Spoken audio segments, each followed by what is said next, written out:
जय श्री राम भक्तों। कहीं आप भी गलत तरीके से नाम जप तो नहीं कर रहे? तो आज आप सही विधि जान लें ताकि आपको लाभ भी पूरा मिले।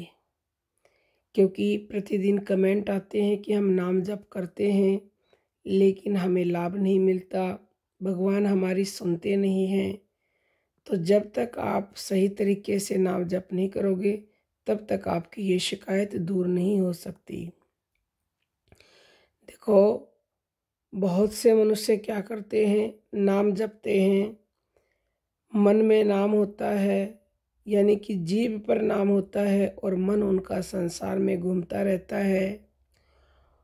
तो ऐसे नाम जप से लाभ नहीं मिलता। और बहुत से साधक ऐसे होते हैं, नाम जपते हैं और उसकी मतलब बड़ाई ज़्यादा करते हैं, गुणगान ज़्यादा करते हैं।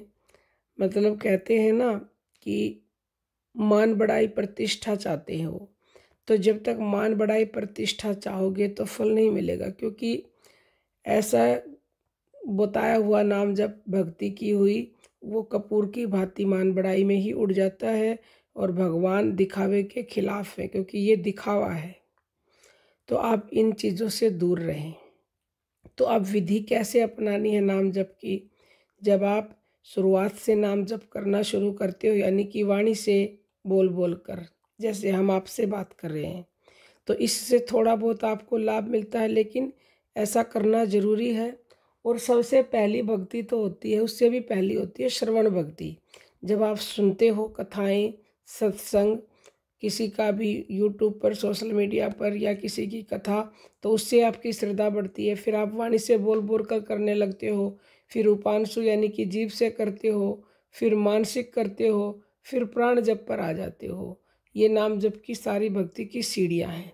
तो ऐसा करते करते जब आपको इतनी लगन पैदा हो जाती है कि आप प्रभु नाम में खोने लग जाते हो और आपका मन वहीं एकाग्र हो जाता है, तो ये ही सबसे सही विधि है नाम जप की।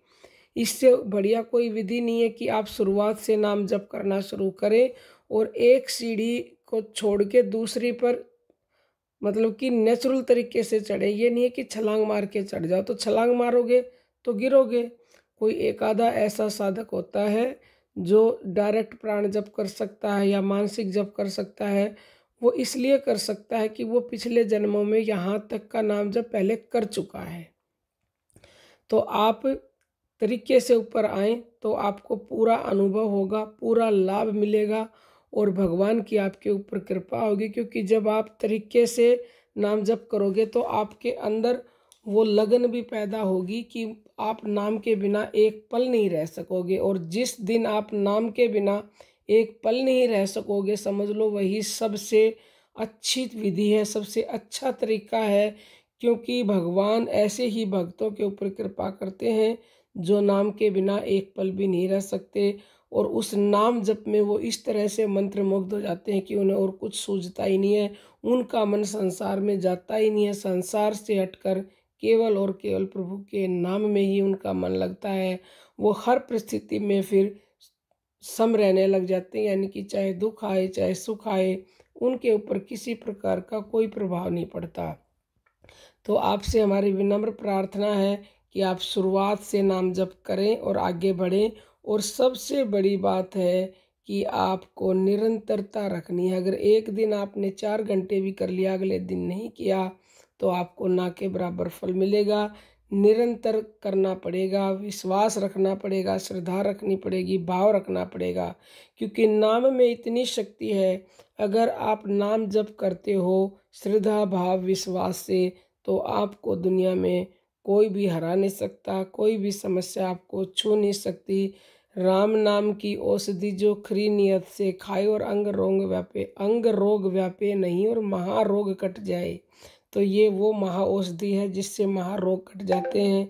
छोटी मोटी दुख बीमारियां तकलीफ तो बहुत ही छोटी चीज़ है, ये तो आपके पास भी नहीं आएंगी। अगर आप कहेंगे हमारे पास तो दुख आते हैं, तो इतना समझ लीजिए, अगर आपके पास दुख आए हैं तो उनसे लड़ने की शक्ति प्रभु का नाम देगा। अगर नाम आपके साथ नहीं होगा तो आपको कोई भी दुनिया में बचा नहीं सकता। तो आप चिंता ना करें कि हम नाम जपते हैं फिर भी दुखी हैं, उसमें भी आपके प्रारब्ध की वजह से आपको दुख मिला है, लेकिन भगवान प्रारब्ध को साथ रहकर कटवाते हैं। और तो आप ऐसा करें कि शुरुआत से नाम जपें और अपने ऊपर प्रभु की कृपा प्राप्त करें। अब हम अपनी वाणी को विराम देते हैं। जय श्री राम भक्त।